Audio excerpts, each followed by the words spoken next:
இப்போ வந்து பயோசிஎன்ஜினா என்ன? ஸோ அது மூலமாக கிடைக்கிற வேஸ்டேஜை வச்சு நீங்கள் ரெடி பண்ணுற இயற்கை உரம்னா என்ன அப்படின்றத பார்க்கலான்னு சொல்லியிருந்தீங்க. பயோகேஸ்ன்றது சிம்பிளான ப்ராசஸ் தான். அந்த பயோகேஸ்லேருந்து மீத்தேன் எப்படி பிரித்து எடுக்கிறோன்றது தான் சார் அந்த டிஃப்ரென்ஸ் இருக்குது.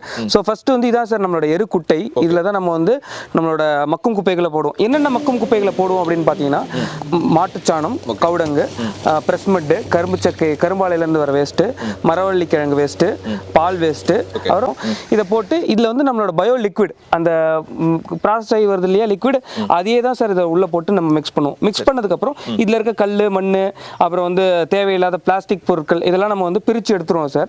ப்ராப்பராக மிக்ஸ் பண்ணதுக்கப்புறம் இன்னொரு மிக்சிங் டேங்க்கில் போயிட்டு அது ப்ராப்பராக இருக்குன்றதை செக் பண்ணிவிட்டு அதோட பிஹெச் வேல்யூ, அதில் டென்சிட்டி இது எல்லாத்தையுமே இந்த மிக்சிங் டேங்க்கில் செக் பண்ணிப்போம் சார். இதுக்கு எல்லாமே சென்சார் வச்சுருக்கோம். இந்த டேங்க் மூலமாக நம்ம ஒரு ஸ்க்ரூ பம்ப் மூலமாக இதை உள்ளே அனுப்புவோம் சார். டைஜஸ்டருக்கு அனுப்புவோம். டைஜஸ்டருக்கு அனுப்புனதுக்கப்புறம் 45 நாள் இதை ப்ராப்பராக மக்க வைப்போம் சார். ஒரு மெத்தனோஜெனிசிஸ் பாக்டீரியான்ற பாக்டீரியா மூலமாக இது ப்ராப்பராக மக்குங்க சார். இதுக்கு 45 நாள் தேவைப்படுதுங்க சார்.